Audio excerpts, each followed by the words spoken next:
Welcome to your Daily 5 for Tuesday, May 28th, 2024. I have been waiting for the 2024 film Love Lies Bleeding to be available on video on demand, and it became available to rent through Amazon. And I saw the trailer for this film and I read reviews of it, and a lot of people were saying that it was an interesting companion film to the Wachowski film Bound, which I absolutely adore. And it looked really interesting and stylistic, and it looked like it had like kind of a unique. And I didn't realize until I actually started the thing up. I somehow missed that it was an A24 film, but I felt like when I saw the trailer that it was an A24 film. I'm sure it was in there and I just missed it. But I thought, you know what? I want to see this. And so I went ahead and paid the $20 rental fee because it's one of those brand new rental things on Amazon, and decided, yeah, I'm going to take a chance on this one because it just looks really interesting and different. And it's something I'm in the mood for, something a little bit arty, and it looks that way. And I will read the synopsis of the movie, which this is A24 synopsis.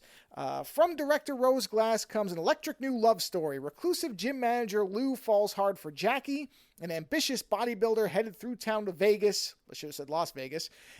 Just assumes everybody knows what Vegas is, but Las Vegas, I guess people do. In pursuit of her dream, but their love ignites violence, pulling them deep into the web of Lou's criminal family.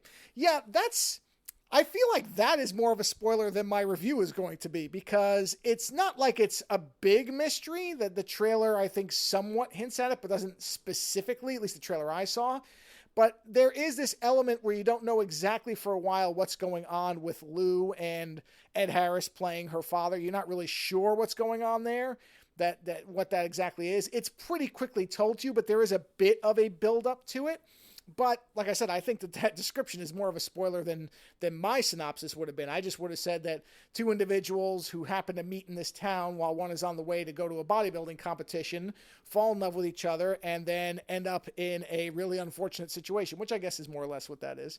But the interesting part about it is the movie itself.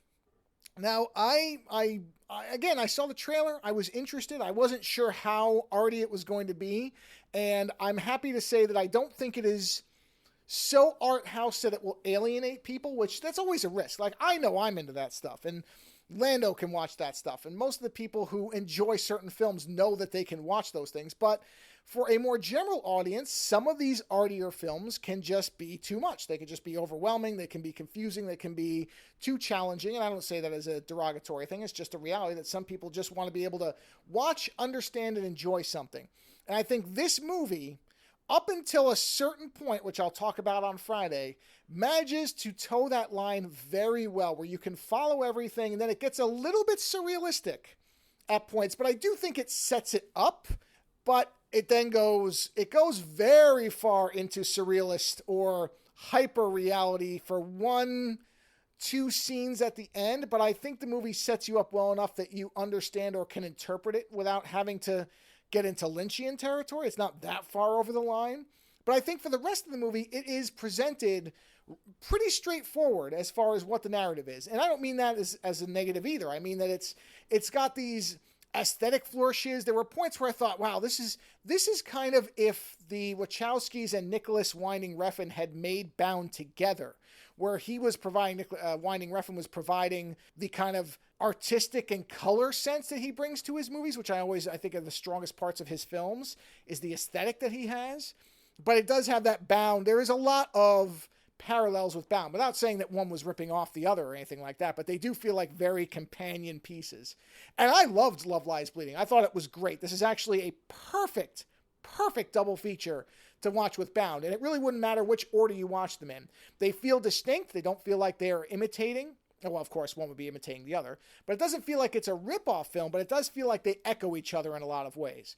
So I really enjoyed this. I'll be talking about it at length on Friday. I won't have any clips from it. It's not really a clippy type of film, but I will go through the film itself, so it will be spoilers all over the place on Friday. But I would say if you were at all interested in this, you should watch it. Now, whether you want to pay $20 to rent it or not, that's your option, but make it a point to see it if you were at all interested, because I was expecting it to be really good.